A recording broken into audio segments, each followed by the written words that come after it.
Well, everyone, thank you for coming. We'll just open it up for questions before we begin. Matt, do you know anything about this St. Peter's team? I do not. Obviously, we played, Siena last year in the tournament, so we know how good that league is from watching, all their conference games. Then about the last 5 or 6 games of the season, watching Siena. And we'll do the same thing. And was just very impressed by the league when we watched last year. And Siena had a lot of close games late in the year. Obviously, they prevailed and won those games. And I think our guys, to their credit, our guys really had a lot of respect for that conference and its quality basketball. And but it's like we say every year when we're fortunate enough to be in the NCAA tournament. It's not a mistake when anybody's there. Everybody's earned the right to be in the NCAA tournament. For you guys right now, because this is a fresh opponent, you'll need to take a good look at it. But more right now is about you guys and what you can do. Well, we haven't played very good basketball here in the last couple of games, and I didn't think, especially in the last game, we did a very good job competing.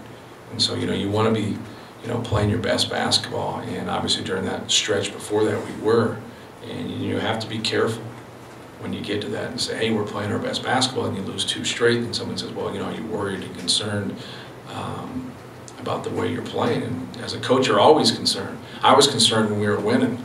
but that's the life of a coach, and you're always trying to pick up on things and try to help your guys to continue to get better. And hopefully this allows us to get on edge, but I know we have to do a better job competing, and we have to do a better job of taking care of the basketball, taking good shots. I didn't think in the last game we took good shots, and we just were impatient, and just being tougher and doing a better job on the defensive end.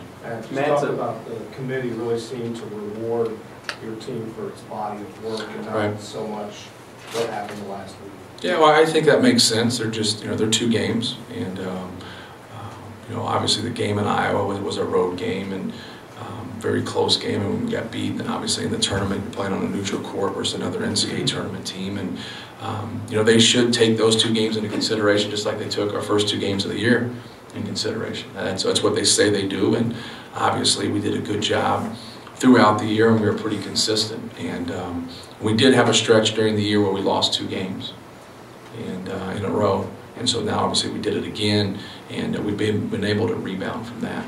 But no, I thought we were going to be on the 3 or the 4 line. I thought we'd be somewhere in there. Matt, it's nice not have to worry about getting on a plane to go to the ends of the earth. Last year Spokane, Portland the year before. This is a short bus ride.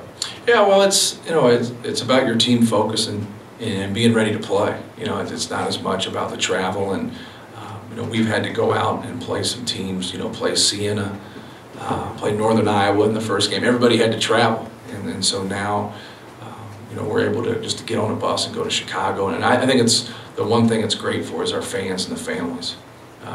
Really, it's tough on the families when you got to travel and the expenses, and I think that's something we've talked about as coaches, trying to get that changed through the NCAA and trying to give some sort of relief for families to be able to travel, especially the seniors and their parents. If you got to go out west or go out east, you can't get a flight 7 days in advance because you hear it on Sunday and you play on a Thursday or Friday, and so hopefully we can work towards that and really help them out. But in this case, it really works for our families and our fans. This is great for our fans. We just have to give them something to cheer about. Coach, where did you watch the selection show? And also, it's got to be nice that there really weren't any surprises, like you said. We thought you guys were going to be a 3 or 4. That's where you landed. A lot of people predicting Chicago. That's what happened. Yeah. We tried to fight to get in this position. We felt a little shortchanged last year, that we weren't able to play a little bit closer, because that's what it's what you want to do so your fans can get to the games. But no, we watched it at my house, and you can get caught up in a seed. It's matchups, and we want to fight for that seed, but when it gets down to it, it's a matchup, and they are important, don't get me wrong. The seeds are important, but it's not on that criteria list. It's not the absolute. You have to go out and be better than St. Peter's, and you can't worry about who's next, or you have assistant coaches that take scouting reports, and they dive into it. But our players and myself, we don't do that. We worry about that opponent in front of us, and that's all you really need to lock into. Coach, you talked about competing. Lou Jack talked about it after the game against Michigan State. As you try to get these kids to compete at the level they were a few weeks back, what do you do in practice? Do you show video of the way they were playing back then?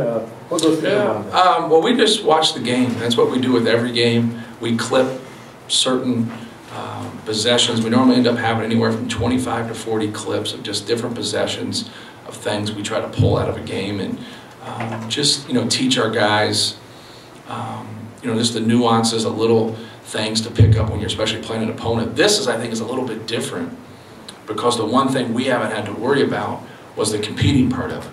We've done a pretty good job competing. It's not always been great, but it's been pretty good, and in the last game or two it hasn't, and so that's a concern. And so we've just tried to get back in practices of playing hard, chasing loose balls, and just really challenging guys. And that's what we're going to continue to do, is just continue to challenge guys. As the season goes on, it's a little bit difficult, because you play the mental and the physical. And if you got to be smart, it's 5 months. And you get from a physical and you just practice 3 hours a day, you're just going to wear them thin. Now they don't have anything left. So you taper, and it goes down, it goes down, it goes down. But sometimes through that, you lose that mental edge, because you're not going at it every single solitary day. And then but you have to be smart. One of your guys goes down while you're trying to get that mental edge, and they can't play in the game. Boy, you've really shot yourself in the foot there. It doesn't make a whole lot of sense. So as a coach, it's a balance. And right now, I think it's for us, it's more challenging from a mental standpoint, just to go out there and compete and lay it on the line and play Purdue basketball. How much does it help having the same teams in Chicago that you would see when you guys are moving to San Antonio together? You know what? I don't know. That's a good question. I think that's down the road. For us, we got to do some things for that to be a factor. I'm talking like scouting and seeing everybody in the same place. Yeah, it's a lot of those teams you see anyways. No one's really going to trick the next guy at this point. Players play, and when we've been able and been lucky enough to advance and get to the Sweet 16 and get stopped right there. And when every time you walk away, their players made more plays than our players. They were more consistent shooting. From a rebounding standpoint, they had an edge. But if you look at any games where you get knocked off, look at our last game. They out-rebounded us. They were quicker to the basketball. They shot a better percentage. So there's a lot of constants just in the game, no matter the level, and advancing with people. And I do think it makes for a good conversation as you go forward. It's something I'll pay attention to. Matt, how important are seniors in the tournament? Well, I hope they're real important, because we got a couple good ones, and they've been through a lot of situations. Some seniors have fought to get in this position, and now you're there, and you can get excited about being there, and you can be out of the tournament real quick. And we understand that could be us. We hope it's not us, but our guys have been through a lot, and you hope that experience of being there and in competing on that big stage helps you once again. Matt, the past 2 games, 2 things have kind of slipped a little bit in the three-point shooting and the free throw shooting. Is there anything to be drawn from that, or did that just kind of happen that way? Well, no one's trying to miss their free throws. I'll give guys, everybody always says, I can make a free throw. And I always say, how many free throws have you ever made in front of 15,000 people? And normally the people that say that's 0. No one's trying to miss their free throws. You hear the old men in the crowd say that all the time. Well, I can make free throws. Well, how many have you ever hit? Yeah, 0. You didn't play. Underhanded. Yeah, exactly, underhanded. And but the shot selection is what really bothered me. We have to pride ourselves on taking good shots and probing the defense. And good teams are just not going to let you get a good shot after 1 or 2 passes. When you create some offense through the offensive glass and through transition, your percentage is going to go up a little bit. But if the other team makes shots or takes good shots, you're not going to get in transition. So you have to run good half-court offense and be patient, but also be looking to attack. I always use the phrase patiently aggressive. And we did a poor job of that. We had a couple threes blocked in the first 5 minutes of the game, in the middle of the shot clock, early in the shot clock. We took too many perimeter shots, and we just didn't show patience. And if we're not going to show patience, then we're not going to get good shots. And we have to attack when we have numbers and angles, but when we don't, then, you know, we got to run good half-court offense. And so that's something we've really talked about here the last couple of days of practice. But just in your opinion, it doesn't speak to legs or anything like that? No, speaks to brainwaves. That's what it speaks to. Just not making a good decision. You know, the one thing is sometimes you can't put something into theory or grab a hold because there's a lot of little things that happen, you know, with that. If they're going to play everybody straight up, just throw the ball inside every single time and make them adjust to that. Once they adjust to that, then play. If you got it, you know, and you can go and you're a guy that can break the defense down and there's space to do it, you have to do it. But if there's not space to do it, you have to move the basketball. And it's pretty simple, in my opinion. But sometimes you get away from it. I thought we did a real good job in the month of February. You know, with that, just running good offense and being patient, but also look, when we're more patient, we score more points, and that doesn't make sense sometimes to young players.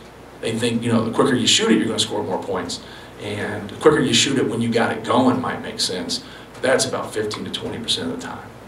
Matt, can neutral site settings take on a feel of home court type atmospheres? I mean, you had experience with that playing Washington and Portland. Yeah, no question about it. I think if you play well. I thought we were fortunate when we played Washington and Portland. You know, we're up 12, 13 points in the first half. You know, we did our job of taking the crowd out of it. You know, you take a couple of our late season road wins in sticky situations in Bloomington and East Lansing. Well, we played well. We shot the ball well. We took the crowd out of it. We never allowed, you know, 3 possessions in a row where they scored. You know, things of that nature. I can't go back and I actually know that, but that's a lot. I don't ever remember that happening. And so, at any time you get into those situations, if you know you play well, it's going to take the crowd out of it. Now, on the flip of it, for us, you know, if we can play well and be consistent, I think it can help us. How do you feel about the way the Big Ten's recruiting this year? Are there any Big Ten teams that you're kind of surprised made it in? No, you know, they're all good. You know, you think about the last week for us, you know, playing at Iowa and getting beat, and, you know, and they're a 10 seed in the Big Ten, so you know, we respect all the teams in the league, and it's very difficult. You know, I'm proud of our guys. We're 14-4, and one of the best leagues in the country. So I think that's a heck of an accomplishment. And I maybe you don't look ahead, and the players don't look ahead, but the logistics in terms of the assistant coaches, how far do they start preparing? And how do you, just logistically, how do you work that with the assistants? Well, it's a little bit different because there's a play-in game, you know, in the one setting. If I'm not mistaken, am I correct there? Yeah, I thought I was right. And so you normally just, you know, one assistant takes, you know, your opponent, then the other 2 assistants take, you know, the next 2. And now you're going to have a play-in right there, so the one's going to have to kind of wait for that to happen. So they dive into it, and I tell them not to talk to me about it. You know, keep it to yourself, do your homework, do everything, and then if you're fortunate enough to win your first round game, then let's start talking.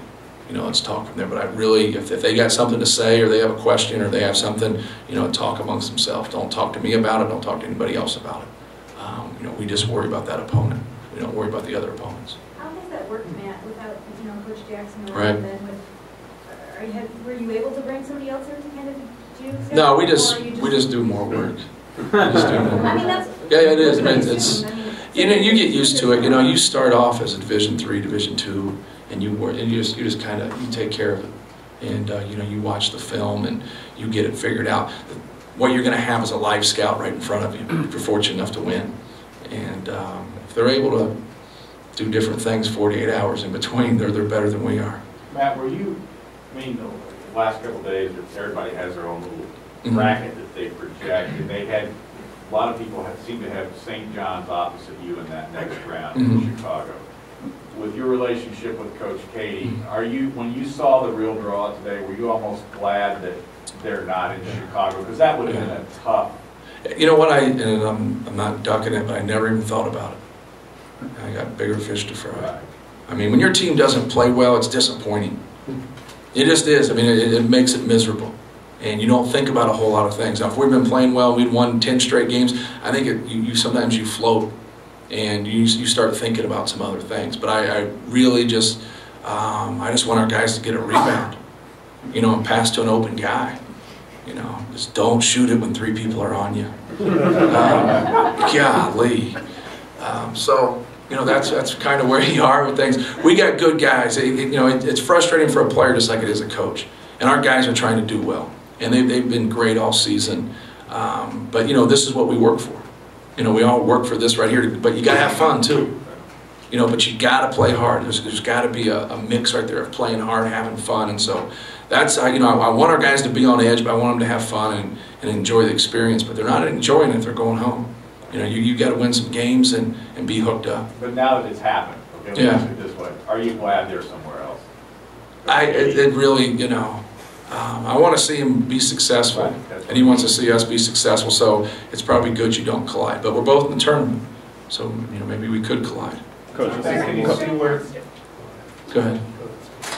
During the stretch when you guys were really playing well, TJ was playing well, Ryan was playing well, Kelsey, and those kind of rolled out. Right. And in the last couple games, maybe they've not played so well, at least DJ rebounding wise, and I know you're on them pretty good at Michigan State. I mean, what do those guys specifically maybe have to do to kind of get you guys? And we've had some of those guys you mentioned not play well, and we've still been successful, and vice versa. The thing I said earlier in the season, and it's getting better on both accounts, but it is what it is at times. I don't think we have the best offensive team on the court all the time, and at times I don't think we have the best defensive team on the court, and it's a flip-flop. But I do think that Ryan Smith and DJ Bird have improved defensively. And when they play at a high level and they make shots and make good decisions, it really helps us. Tyrone Johnson and Kelsey help us with our athleticism. They help us defend. They both have the ability to break down the defense and create. When they are making good decisions or making shots like Tyrone did in Bloomington and made those 3 threes, man, it helps us tremendously. And so I think kind of on the flip of it, with those guys you mentioned, especially those 4 guys, and you throw Lou in the mix, because Lou struggled in his last game, but Lou's been pretty good for us this year. When those guys are playing well, we're a pretty good team. And to go with, it takes everybody, it takes each one, Jawan. Obviously, you'd like to see everybody clicking, but it doesn't necessarily mean we need everybody clicking to beat really good teams. And we've been able to do that. We've been able to, beat good teams on the road too. Go ahead.